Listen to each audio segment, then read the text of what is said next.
This video is part of the Irish Hospice Foundation's Care and Inform series of resources in response to the COVID-19 pandemic. Hello, my name is Breffni McGuinness from the Irish Hospice Foundation. I'm going to talk to you today about delivering bad news during COVID-19. We know from the World Health Organization that in disaster situations, like what we are experiencing at the moment with the COVID situation, how we communicate with people who are affected or impacted by the situation can have a huge effect on them. You may not be able to change the news that you may have to give to a patient, a family member, a loved one, or a work colleague. But how you do that communication and how you give them that news can have a huge bearing on that experience for that person. And that's what we're going to look at today. What is a framework that we can use which will help you to deliver and communicate with people difficult news, but in the best way that you can? We're going to look at 4 areas today. Firstly, we're going to look at the COVID-19 situation and what might be bad news for somebody. Secondly, we're going to look at a 5-step process for delivering bad news well, which is based on best practice. Thirdly, we're going to look at some communication tips to help you deliver the news.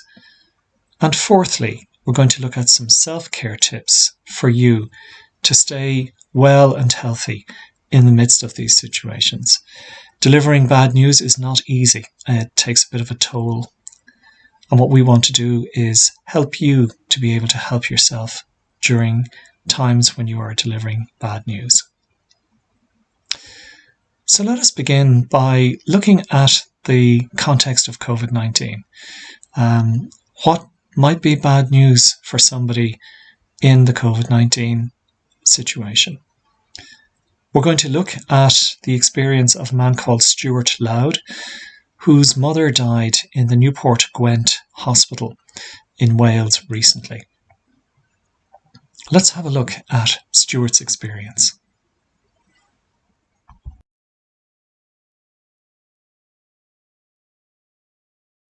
We sat by her bedside and took it in turns to hold the little face mask to her face to make sure she was getting enough air.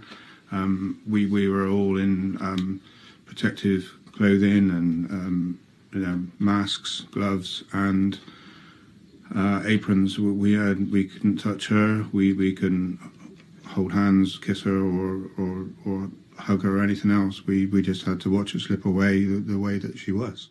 We're all on isolation. We can see just how difficult this was for Stuart and for his mother. So what might have been bad news for Stuart? Certainly, as he said himself, not being able to hold, kiss or hug or touch his mother as she died. Hugely, hugely difficult. Having to wear personal protective equipment, PPE, and again the barrier that might create. And also one thing that Stuart mentioned afterwards in his interview was that he was not able to organise his mother's funeral because he also had to self-isolate for 14 days after his mum's death. And for his mum, we can only imagine how difficult it must have been for her. What are some of the things that might have been bad news for her? A diagnosis of COVID-19. Not knowing what was going to happen or what the trajectory of the illness was. Not being able to see members of her family. And perhaps dying alone. What we do know is that the situation of Stuart and his mum is reflected in many, many difficult and heartbreaking situations which people find themselves in during this COVID-19 pandemic. What can you and I do to help people in these situations where we have to deliver difficult news to them? Let's now look at a 5-step process for delivering bad news well. In the current COVID-19 pandemic, there may be situations where you have to deliver difficult or bad news to a patient or a family member. How you communicate the news is really important. This video will provide you with guidance on how to deliver bad news well. Whether it's something you have to do every day or on rare occasions, delivering bad news is never easy. Here are 5 scenes, each depicting one of 5 steps in the process of giving bad news. Following this process will help you deliver the news, help you look after the person who's going to get it, and look after yourself too. So what is bad news? Obviously, this is subjective. What's bad news to one person may be less serious to another. Really, the only person who can decide if it's bad is the receiver. Step 1 is about preparing. Take a few minutes to gather your thoughts before you have to break the news. Breathe. Find a quiet, private space, somewhere you won't be interrupted. It's a good idea to have a colleague with you, someone who can be there as an extra support to you and to the person getting the news. Make sure you know all of the relevant facts and have all the relevant information to hand. For example, recent history, test results, treatment options, etc.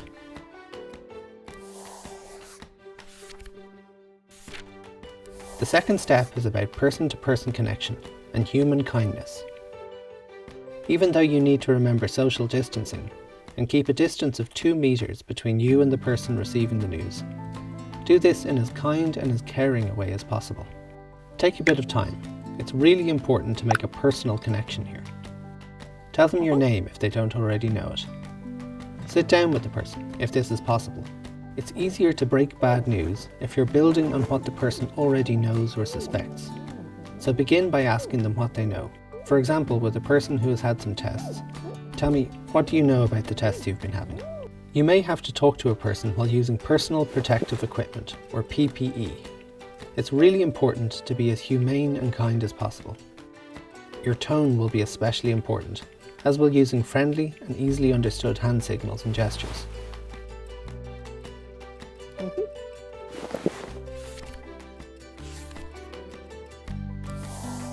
Then step 3 is about actually breaking the news. Start by giving a warning shot to allow the person to prepare themselves. Yes, your test results have come back and I'm sorry, but the news isn't as good as we'd like. Avoid jargon. Break the news gently and slowly, using simple and clear language. For example, I'm sorry to have to tell you that you have tested positive for the COVID-19 virus. Bad news can feel like a stomach punch. People who are shocked cannot take in a lot at a time, so break the news into chunks, making regular checks for understanding. If they're silent, remember this doesn't necessarily mean that they have absorbed or comprehended all that you've said to them. Check again and repeat anything that hasn't been understood.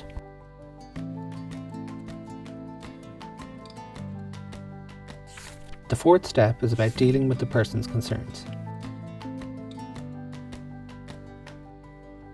Give the person time to take the news in and to respond. Don't be tempted to fill the silences or to rush ahead with further details. Give them time to voice their concerns before you start giving them practical details.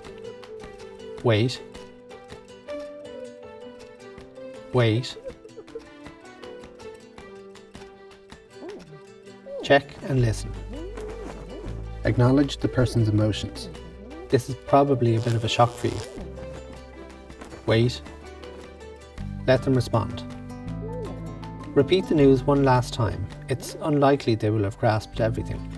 So just for clarity, let me tell you again what we know about this.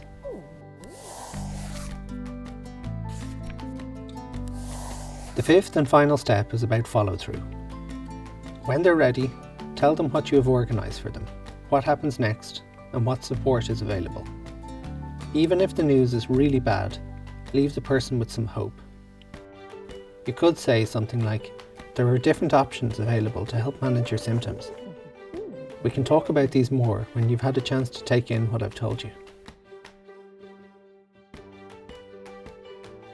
Just remember, you can never make bad news good, but the way you deliver it can have a huge impact.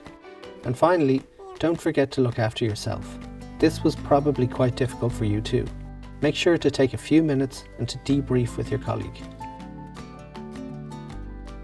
These steps are just a few simple reminders to help you to deliver bad news.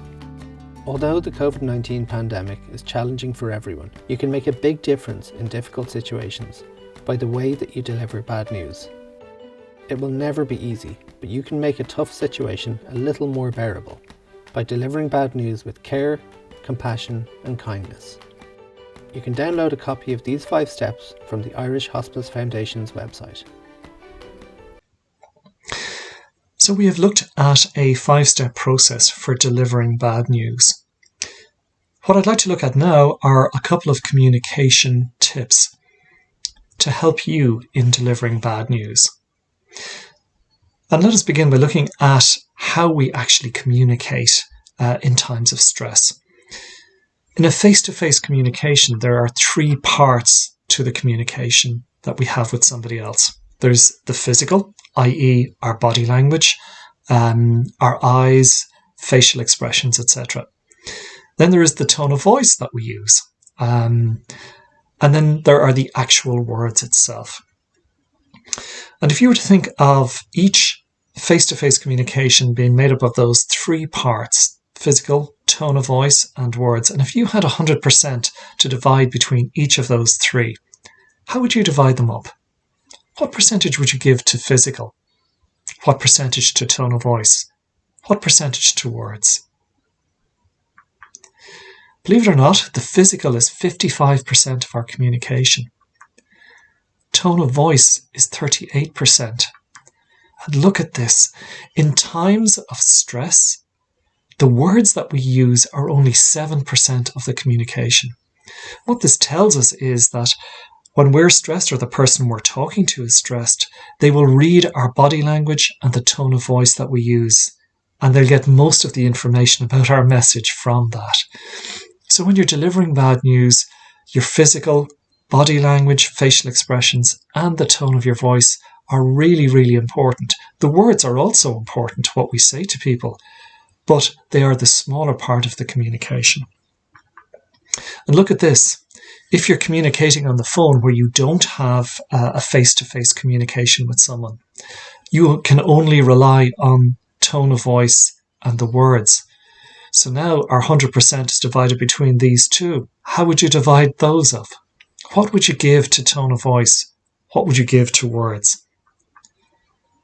Look at this.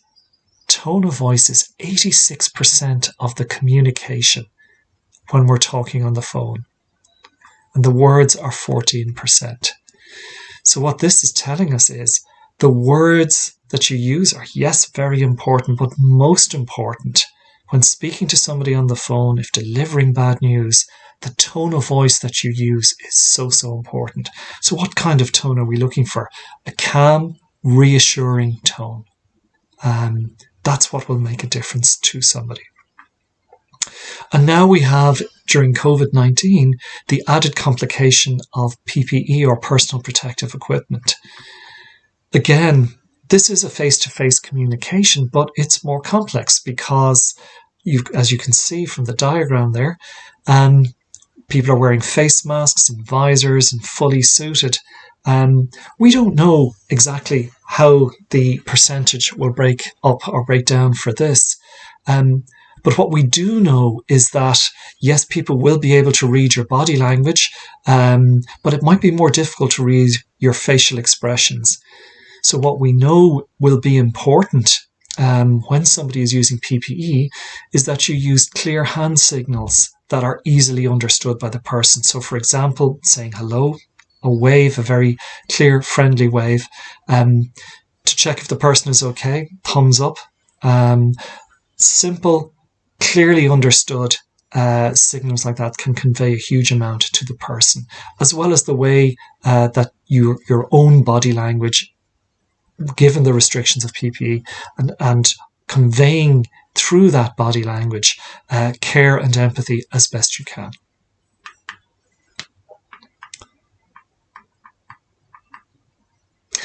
The second communication point that I'd like to look at is, what if a person gets angry? And given the stress and strain that many people are under, it's quite possible that somebody could get angry in a communication with you, particularly if the news is very bad. One thing to remember when you're talking with somebody, you're communicating with somebody and they get angry, is firstly, don't panic.